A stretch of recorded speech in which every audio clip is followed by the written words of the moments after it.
محترم سامعین اور ناظرین اکرام، السلام علیکم ورحمۃ اللہ وبرکاتہ۔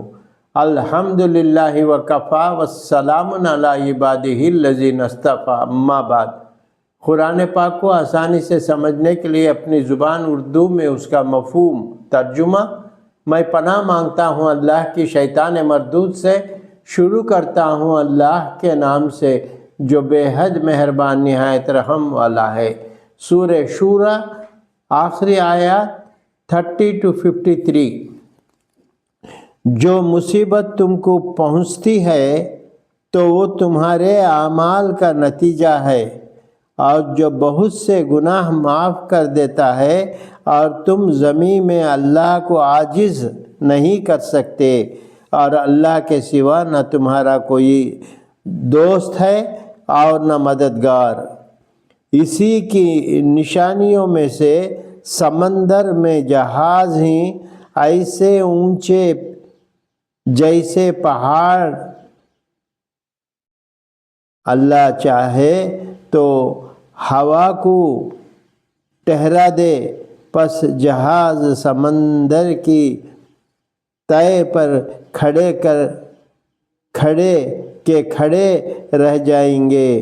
بلا شبہ صبر اور شکر کرنے والوں کے لیے ان باتوں میں قدرت کی نشانیاں ہیں، یا ان کے اعمال کے سبب ان جہازوں کو تباہ کر دے اور بہت سے قصور معاف کر دے۔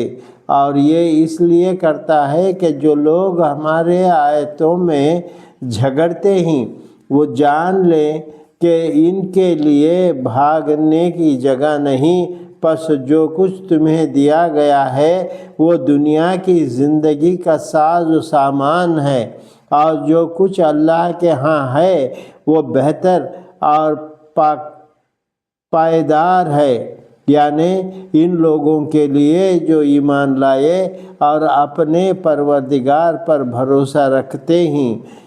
اور جو لوگ بڑے بڑے گناہوں اور بے حیائی کے کاموں سے پرہیز کرتے ہیں، اور جب ان کو غصہ آتا ہے تو معاف کر دیتے ہیں، اور جو لوگ اپنے پروردگار کا حکم مانتے ہیں اور نماز کے پابند ہیں، اور ان کا ہر کام آپس کے مشورے سے ہوتا ہے، اور جو کچھ ہم نے انہیں دیا ہے اس میں سے اللہ کی راہ میں خرچ کرتے ہیں، اور جو ایسے ہیں کہ جب ان پر زیادتی ہوتی ہے تو صبر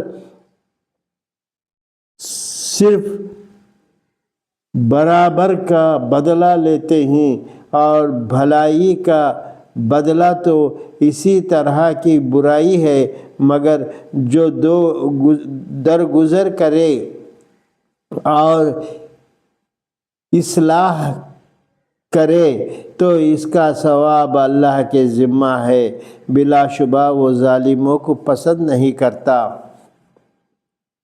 جس پر ظلم ہوا ہو اور وہ اس کے بعد انتقام لے تو ایسے لوگوں پر کچھ الزام نہیں ہے۔ بلا شبہ الزام تو اسی پر ہے جو لوگوں پر ظلم کرتے ہیں اور ملک میں ناحق فساد پھیلاتے ہیں، یہی لوگ ہیں جن کو دردناک عذاب ہوگا۔ اور جو صبر کرے اور معاف کر دے تو البتہ یہ بڑی ہمت کے کام ہیں۔ اور جس شخص کو اللہ گمراہ کرے تو اس کے بعد اس کا کوئی کارساز نہیں، اور تم ظالموں کو دیکھو گے کہ جب وہ دوزخ کا عذاب دیکھیں گے تو کہیں گے کہ کیا دنیا میں واپس جانے کی کوئی سبیل ہے؟ اور تم ان کو دیکھو گے کہ وہ دوزخ کے سامنے لائے جائیں گے، ذلت کے مارے جھکے ہوئے، چھپے ہوئے، اونچی نیچی نگاہوں سے دیکھ رہے ہوں گے، اور ایمان والے کہیں گے کہ بلا شبہ بڑا نقصان اٹھانے والے تو وہی جنہوں نے قیامت کے دن اپنے آپ کو اور اپنے گھر والوں کو نقصان میں ڈالا۔ یاد رکھو کہ ظلم ہمیشہ عذاب میں رہیں گے۔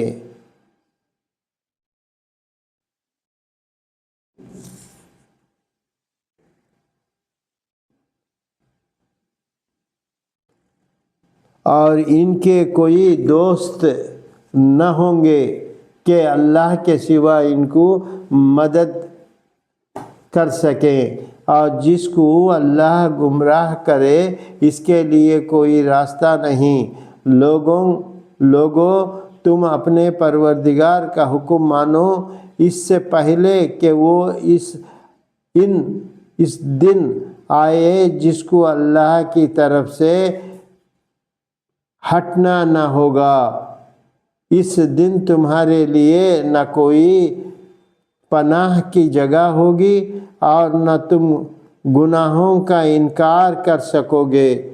پھر اگر وہ منہ پھیر لے تو اے پیغمبر صلی اللہ علیہ وسلم، ہم نے تم کو ان پر نگہبان بنا کر نہیں بھیجا، تمہارا کام تو صرف احکام کا پہنچا دینا ہے، اور جب ہم انسان کو اپنی رحمت کا مزہ چکھاتے ہیں تو وہ اس سے خوش ہو جاتا ہے، اور اگر اس کو ان کے اعمال کے سبب کوئی سختی پہنچاتے ہیں تو سب احسانوں کو بھول جاتا ہے، اور بلا شبہ انسان بڑا ناشکرا ہے۔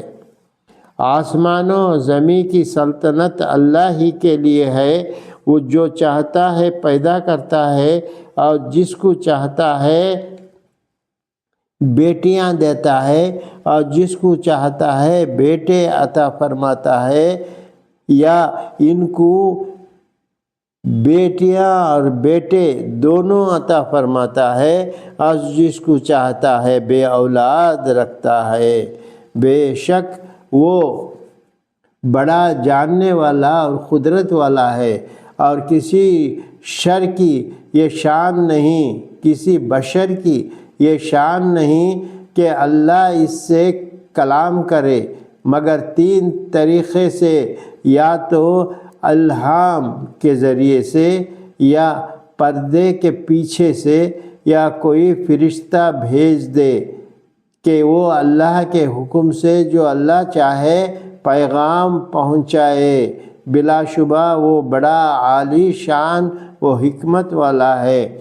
اور اے پیغمبر صلی اللہ علیہ وسلم، اسی طرح ہم نے اپنے حکم سے تمہاری طرف وحی یعنی قرآن بھیجا۔ تم کو یہ خبر نہ تھی کہ کتاب اللہ کیا چیز ہے، اور نہ یہ خبر تھی کہ ایمان کا انتہائی کمال کیا چیز ہے، لیکن ہم نے اس قرآن کو ایک نور بنایا ہے کہ اس سے ہم اپنے بندوں میں سے جس کو چاہتے ہیں ہدایت کرتے ہیں، اور اس میں شک نہیں کہ تم سیدھا راستہ دکھاتے ہو۔ یعنی اس اللہ کا راستہ کہ سب اسی کا ہے، جو آسمانوں میں ہے، جو زمین میں ہے۔